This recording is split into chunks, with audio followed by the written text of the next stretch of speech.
बिस्मिल्लाहिर्रहमानिर्रहीम। अस्सलाम वालेकुम। उम्मीद है मेरे तमाम देखने वाले बहन भाई खैरो खैरियत से होंगे।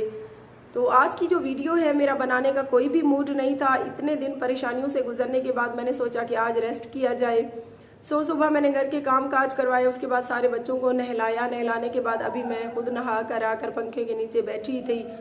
है कि मेरी वाहिद इंजॉयमेंट होती है, मैं थोड़ी देर टिकटॉक चला लेती हूँ, है जिससे थोड़ा सा अच्छा टाइम पास हो जाता है। तो जैसे ही मैंने टिकटॉक ऑन की, मतलब तो मुस्कान का बाबा, जिसे मुझे अपनी बेटी का बाप कहते हुए भी आज बहुत ज़्यादा अजियत हो रही है, क्योंकि वो शख्स इस बात के कहलाने के भी लायक नहीं है कि किसी बच्ची का उसको बाप भी कहा जाए। एक इंसान की ज़िंदगी बर्बाद करने के बाद, एक बेसहारा औरत को जलील करने के बाद, दो छोटी मासूम बच्चियों का ना एहसास करते हुए उन्हें यतीम करने के बाद, तो वो इंसान जब दुबई चला गया तो रोज़ाना मुझे काफ़ी बहन भाई कमेंट में आकर कहते थे कि आपका जो साबका शौहर है लाइव आया होता है और आपके बारे में बेहुदा बातें भी करता है। मैं खामोशी से वो कमेंट ही रिमूव कर देती थी अपने यूट्यूब चैनल से।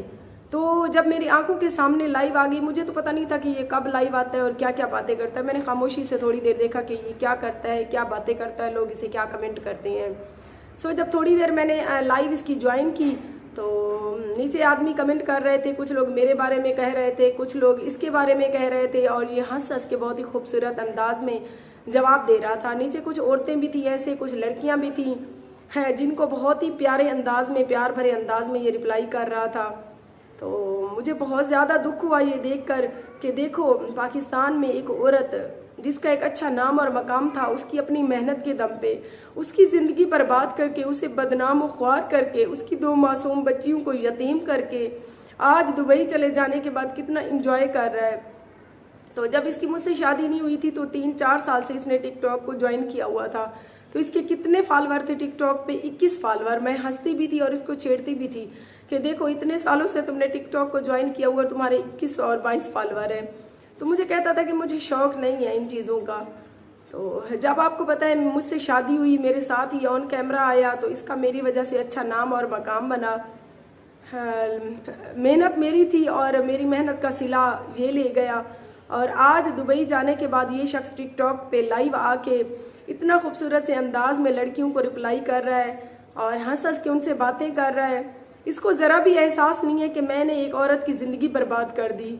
उसके वतन से जो 2 बेटियां हैं मेरी, वो यतीम हो गई हैं बाप के होते हुए। तो मुझे बहुत दुख हुआ। मैं इस टॉपिक पर नहीं आना चाहती थी, लेकिन मुझसे बर्दाश्त नहीं हुआ कि देखिए, आप लोग जो कहती हैं ना कि मैं भी ये ड्रामा है, तो जो अपने पेट से पैदा हुई हो आपकी बेटियां होती है ना, सिर्फ आप लोगों को उसकी तकलीफ महसूस होती है, बाकी दूसरी किसी औरत की तकलीफ महसूस नहीं होती, क्योंकि वो आपके पेट से पैदा की हुई आपकी बेटी नहीं होती ना, वो आपकी बहन भी नहीं होती, वो आपकी माँ भी नहीं होती ना। तो मुझे बहुत दुख हुआ। फिर मुझसे कुछ बर्दाश्त नहीं हुआ, तो मैंने गुस्से में आकर 1-2 कमेंट इसको गलत किए, जिसका इसने खूबसूरत से हंस के उनको, मतलब इसने आगे स्किप कर दिया। उनका जवाब देना मुनासिब नहीं समझा, आगे से और लड़कियों, औरतों और मर्दों के जवाब देता रहा। फिर मैंने व्हाट्सएप पे आके इसको अनब्लॉक किया, और अनब्लॉक करने के बाद जो मैंने इसको वॉइस की वो ये की कि जब मैंने टिकटॉक ज्वाइन की, ये मुझे तलाक भी देकर चला गया। गुस्से में आकर, साफ जाहिर है तलाक गुस्से में ही होती है।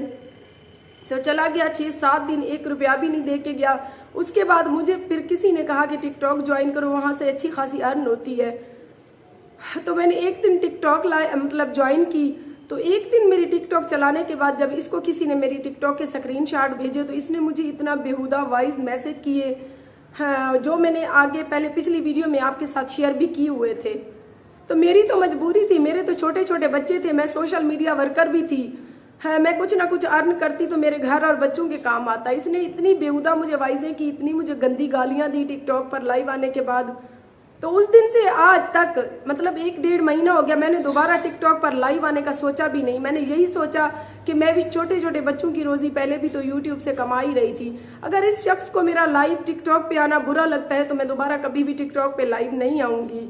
हालांकि मेरा शौहर भी नहीं था, ये मुझे तलाक भी दे के चला गया था, मेरी बच्चियों के बारे में भी नहीं सोच के गया था, 1 रुपया भी हमें नहीं दे के गया था। सब कुछ ये सोचकर मैंने पीछे कर दिया कि कोई बात नहीं, मैं फिर भी तुम्हारे बच्चों का बाप है, उसको ये बात बुरी लग रही है तो तुम ये काम ना करो। तो जब ये दुबई चला गया मेरी ज़िंदगी ख़राब करने के बाद, तो 3-4 दिन से लाइव आता है। हालांकि वहाँ इसको लाइव चलाने की ज़रूरत ही नहीं है, क्योंकि ये अपनी वहाँ पे मेहनत करता है, हलाल करता है, हराम करता है, तो वहां से इसकी अपनी जो है ना पैसे सैलरी वगैरह हो जाती है। तो इसको क्या जरूरत थी टिकटॉक लाइव चलाने की? हम करें तो हम गलत, अगर ये जो काम करे तो वो ठीक। ये औरतों के कमेंट के रिप्लाई कर रहा है, हंस हंस के लड़कियों से गप्पे लड़ा रहा है, वो सब ठीक। अगर एक दिन मैंने अगर टिकटॉक चला ली तो मुझे इतनी गंदी गालियां और बेहुदा मैसेज किए इसने। यहाँ पर ये साबित हो गया कि ये कमी इंसान था, कमी को इज्जत देंगे तो हमें इसी अजियत से गुजरेंगे। आप लोग मुझसे सबक सीखें, कभी भी किसी इंसान के साथ रिश्ता जोड़ने से पहले उसको अच्छे तरीके से जांचें परखें। अगर मेरी तरह अंधा भरोसा करेंगे तो जलीलो ख्वार भी आप लोग होंगे, आप लोगों की बची कुछ इज्जत भी इस मुआशरे में खत्म हो जाएगी, लेकिन वो कमी इंसान उसके सर में जू तक नहीं रहेगी। तो बहुत दुख के साथ फिर मैंने अभी कंगा किया, तो मैंने सोचा कि मैं अपनी YouTube फैमिली के साथ शेयर कर दूं। और सुबह जब मैं नाश्ता बना रही थी, ये कमरा 7 वाला कमरा जिसको मैंने इसके नाम लगाया हुआ था, जब से मैंने अपना घर डेकोरेट किया था मैं कहती थी ये कमरा जीशान का है, वो मेरे शौहर का है, मतलब मसाज जाने का कमरा है। तो मुझे आजान ने कहा अम्मी मुझे कंगा उठाना है तो चाचू वाले कमरे की चाबी दो। तो मैं इतनी देर रोती रही, मुझे इतनी देर दुख हुआ कि देखो एक इंसान को इतना खूबसूरत घर दिया, इतनी अच्छी समझदार कमाने वाली बीवी मिली जो इसकी 3 साल से इज्जत रख रही थी, जिसने अपना घर बसाने के लिए 2 बच्चियां पैदा की, मौत के फट्टे से 2 बार उठी। लेकिन इस शख्स ने क्या, इसको ये साफ सुथरी हमारे घर की जिंदगी रास नहीं आई होगी। मैं सुबह चूल्हे पर नाश्ता बच्चों के लिए बनवा रही थी, वहां बैठकर काफी देर रोती रही, सिर्फ इस वजह से कि मेरे बच्चे ने कहा कि अम्मी चाचू वाले कमरे की चाबी दो। चाचू छोड़कर भी चला गया ना, तो बच्चे आज भी उसी के नाम पर लगा कर रखते हैं इस कमरे को।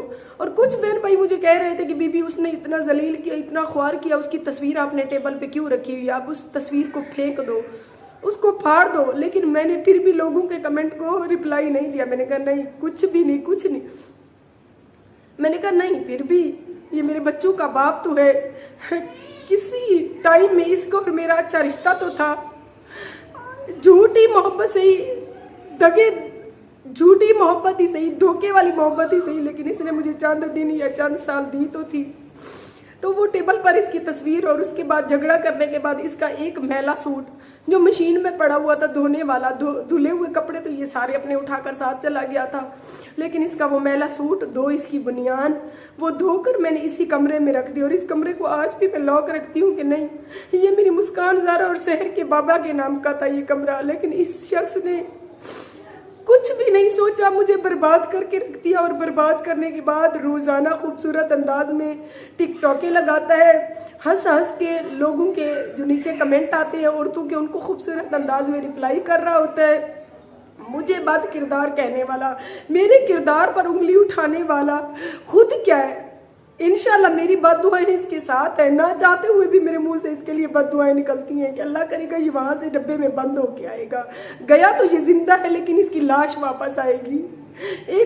एक बेसहारा औरत जिसकी सारी तकलीफें इसकी नजरों के सामने थी कि कितनी अजियतों से गुजरने के बाद मैंने ये इज्जत और मकाम बनाया था। सारा मेरा इज्जत और मकाम खाक में मिलाने के बाद, मेरे नाम से फेम लेने के बाद, टिकटॉक पर चंद 1000 फॉलोवर लेने के बाद आज ये इंजॉय करता है, कभी लाइव ज्वाइन करता है, कभी खूबसूरत टिकटॉकें अपलोड करता है। ये भी नहीं सोचता कि मेरी 2 मासूम बच्चियों को मैंने यतीम कर दिया। यार मेरा, चलो मैं किसी की भी नहीं, मुझे कहता है ना कि तुम बद किरदार हो, मैं बद किरदार होंगी। मैंने इससे वफा नहीं की, मैंने पिछले शोहर से वफा नहीं की, चलो मैंने किसी से वफा भी ना की हो प्यारे बहन भाइयों, लेकिन मैंने अपने बच्चों से तो वफा की है ना। जैसे तैसे भी है इसके बच्चे, मेरे पहले शोहर के बच्चे, उनको तो सीने से लगा कर पाल रही हूँ। एक अच्छी माँ तो साबित हुई, ये क्या एक अच्छा शोहर भी ना बन सका, एक अच्छा जो है बाप भी ना बन सका, और एक अच्छा लवर भी ना बन सका। ये तो कहता था ना कि इससे मुझसे मोहब्बत थी, 10 साल से कहता था मैं तुम्हारा नौकर बन के फिर रहा था, तो कहाँ गई वो मोहब्बत।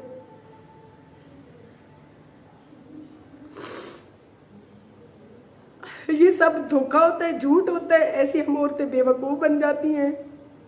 तो जो लोग मुझे कहते थे ना कि बीबी तुमने इतने शौहरों से शादियां की, तुम्हारा किरदार ठीक नहीं था। जो बद किरदार औरत होती है वो शादियां नहीं करती, वो किसी की पाबंद नहीं होती, वो ऐसे ही अयाश जिंदगी जीना चाहती है। अगर बार बार आप लोग कहती हैं कि मेरी इतनी शादियां थी, तो आप लोग ये सोचे मैं बद किरदार नहीं थी। चाहे मैंने 10 शादियां की, आपकी नज़र में 8 की, जितनी भी आप लोग कहें कबूल है मुझे, लेकिन की तो शादियां थी ना। अगर मैं खराब होती तो मैं शादी क्यों करती? मैं किसी मर्द की पाबंद होकर क्यों रहना चाहती? मुझे इज्जत की जरूरत थी, मैं मर्द के साए के नीचे अपनी जिंदगी गुजारना चाहती थी, इसीलिए मैंने शादी की। मुझे ये नहीं पता था कि पहले वाला तो नशेई था, उसको मैंने मजबूर होकर छोड़ा, और मेरे इलाके के सभी लोगों ने उसको देखा भी हुआ है और उसके किरदार से भी वाकिफ है कि वो कैसा था, किस लिए मैंने उसको छोड़ा। लेकिन इस शख्स ने मुझे क्यों छोड़ा, मुझे बर्बाद करके? आज इसे अपनी बीवी बच्चे नजर आती है, ये लोगों से कहता फिरता है कि मैं चाहता हूँ कि मेरे वो बच्चे यतीम ना हो जाए, जिनके सर पे दादा है, जिनके सर पे दादी है, जिनके सर पे उनके मामू है 6-7, जिनके सर पे उनकी इसकी सारी फैमिली है, जिनके सर पे उनके चाची है, दादी है, मामी है, माँ है, सब कुछ, उनको यतीम नहीं किया। जिसकी माँ नहीं है मेरा बाप नहीं है, मेरे भाई अच्छे नहीं है, मेरा कोई ऐसा मुखलिस रिश्ता नहीं है, उसकी 2 बेटियों को यतीम कर दिया। सो प्यारे बहन भाइयों, ये निहायत कमी, बेगैरत और घटिया बंदा था, ये इज्जत के लायक नहीं था। बहुत दुख के साथ आज मुझे ये बताना पड़ रहा है। कमी इंसान, मेरा कमरा आज भी तुम्हारे नाम पे है। मैंने आज भी तुम्हारा वो मैला जोड़ा धोकर प्रेस करने के बाद इसी कमरे में रखा हुआ है। लोगों की इतनी बेहुदा बातें सुनने के बाद आज भी तुम्हारी तस्वीर मेरे कमरे की टेबल पे पड़ी है, सिर्फ इसीलिए कि कोई बात नहीं, कभी तो मेरा और तुम्हारा रिश्ता अच्छा था। मुझे ये नहीं पता था कि तुम इतने बेगैरत और घटिया इंसान निकलोगे। मेरे नाम से फेम हासिल करने के बाद आज टिकटॉक पर एंजॉय कर रहे हो, फिर मैंने क्यों तुम्हारी इज्जत रखी हुई है? मैं तो वैसे ही बद किरदार हूँ तुम्हारी नज़र में। 6 साल से मैं बद किरदार नहीं थी जब मैं सोशल मीडिया वर्कर थी। अब 2 बच्चियां पैदा करवाने के बाद तुम्हारी एक ना बात मानने की सजा के तौर पर मैं आज अचानक से बद किरदार भी हो गई, और बद किरदारी का सबूत तुम खुद दे रहे हो। अगर मैं बद किरदार होती तो तुम्हारे 1.5 महीने से तुम मुझे छोड़ गए हो। मैंने फिर भी किसी यूट्यूबर, किसी टिकटॉकर के साथ कोई वीडियो नहीं बनाई। एक अगर लाइव मैंने टिकटॉक पे की तो उसके बाद मैंने दोबारा लाइव भी नहीं बैठी मैं। लेकिन आज से प्यारे बहन भाइयों, आप सब गवाह, मैं भी अपनी जिंदगी की शुरुआत खुशी खुशी करूंगी। अगर मैं इतनी तकलीफें पहले सह चुकी हूँ तो एक तकलीफ ये भी मैं भूल जाऊंगी। जब मेरी एक प्यारी सी मासूम बच्ची, मेरी फूल, मेरे जिगर, वो कब्रिस्तान में जाकर सो गई, उसको मैंने सह लिया, तो ये कमी इंसान क्या चीज है? फिर मैं क्यों इसके खातिर अपनी टिकटॉक पे लाइव भी छोड़ के बैठी हूँ, मैं अपना टीम वर्क भी छोड़ के बैठी हूँ। मैं आज से जो भी यूट्यूबर बहन भाई आएगा उसके साथ वीडियो बनाऊंगी, मैं सरेआम ऐलान कर रही हूँ। और जो भी भाई बहन मेरे दरवाजे पे आएंगे, मैं इसकी वजह से वीडियोस नहीं बनाती थी, उनके साथ मिलती नहीं थी, मैं सबको मिलूंगी भी। मैं